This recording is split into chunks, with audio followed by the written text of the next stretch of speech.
A busy afternoon in the heart of London, then panic. 4 men stabbed within moments in one of the city's busiest tourist districts. Police say the suspect is in custody, but the motive remains unclear. What unfolded near Covent Garden has left one of London's most crowded streets searching for answers.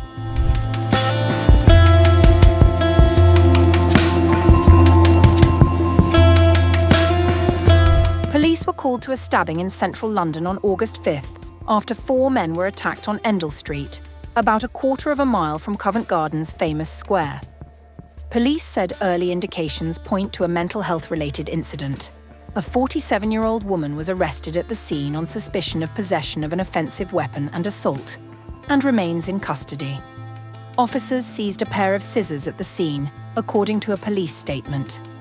Chief Superintendent of Metropolitan Police Jason Stewart addressed the incident, stressing that the investigation remained at an early stage. 4 men, aged 34, 39, 42 and 52, were found with stab wounds and assessed at the scene by paramedics. They were taken to hospital where 2 remain with injuries that are not believed to be life-threatening or life-changing. The other 2 victims have since been discharged. Nearby, a fish and chip shop manager described the confusion that spilled onto his doorstep. Aryan Gürger said he did not witness the attack but heard how it happened. I didn't see any scissors, but I heard it was with small scissors. The police responded immediately. Covent Garden is popular with tourists and known for its street performers, a reputation that made Wednesday's stabbing all the more jarring for those nearby. Police have given no indication of what triggered the attack, and the investigation continues.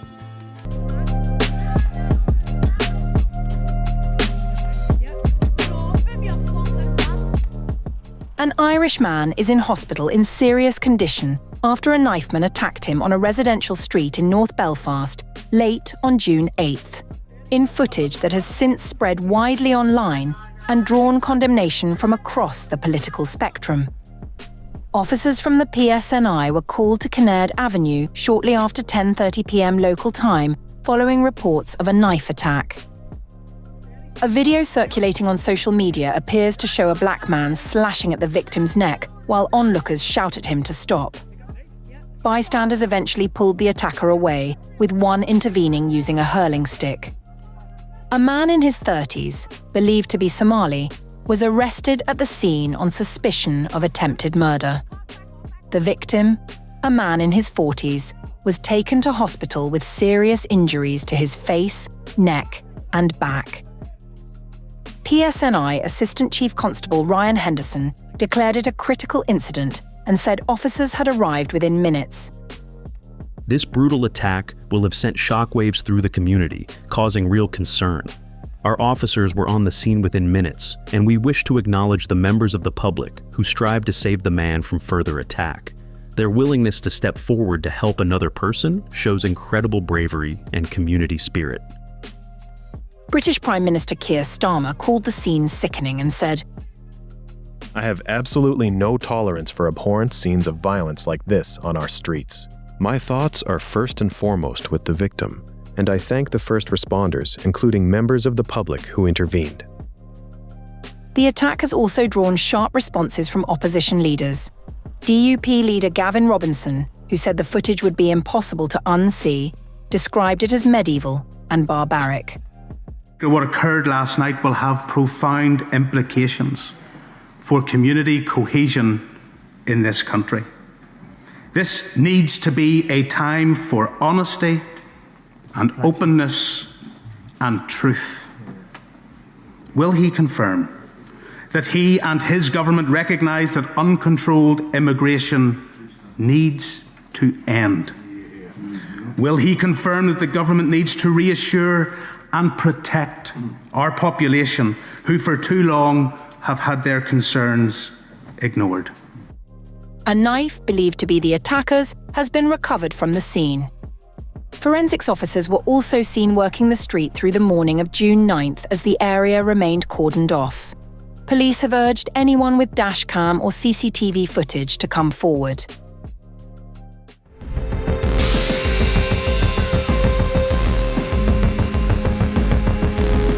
Britain's taxpayers may have unknowingly funded some of the very threats the country was trying to combat. A leaked government dossier has revealed that more than £28 billion of public money was allegedly diverted to terrorists, hostile states, and organised criminal groups over a 6-year period, raising serious questions about oversight, national security, and the management of public funds. According to the report, commissioned by the Cabinet Office in 2023 and covering the period between 2015 and 2021, billions of pounds distributed through foreign aid programmes, COVID relief schemes, and the benefits system ultimately ended up in the hands of actors considered hostile to British interests. Among those reportedly benefiting were the Islamic State group, Russia, criminal organisations involved in human trafficking, and companies linked to China's military sector. The dossier, first reported by The Telegraph, is believed to be the first comprehensive assessment of how taxpayer money may have been misappropriated in ways that directly affected Britain's national security. The report suggests that grants, loans, and welfare payments were exploited by a range of actors. Examples cited include COVID-era business loans reaching Islamic State-linked individuals, funding connected to companies associated with China's military research efforts, and grants that ultimately benefited the Russian state. Large amounts of money were also reportedly obtained by organised crime groups.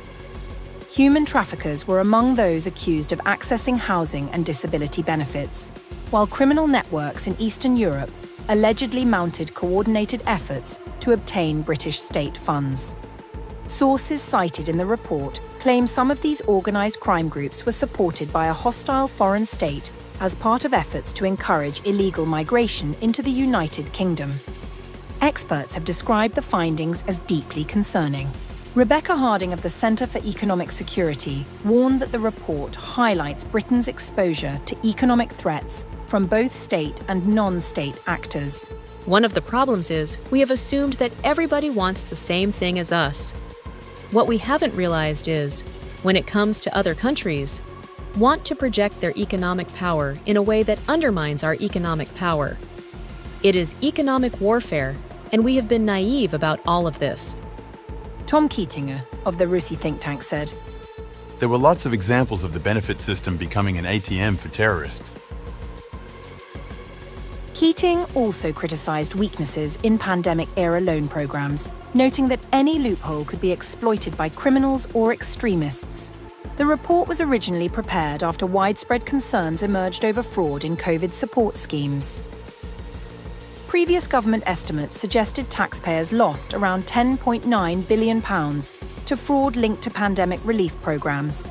Despite the significance of the findings, the report was reportedly not widely circulated within the government because officials considered its conclusions too damaging.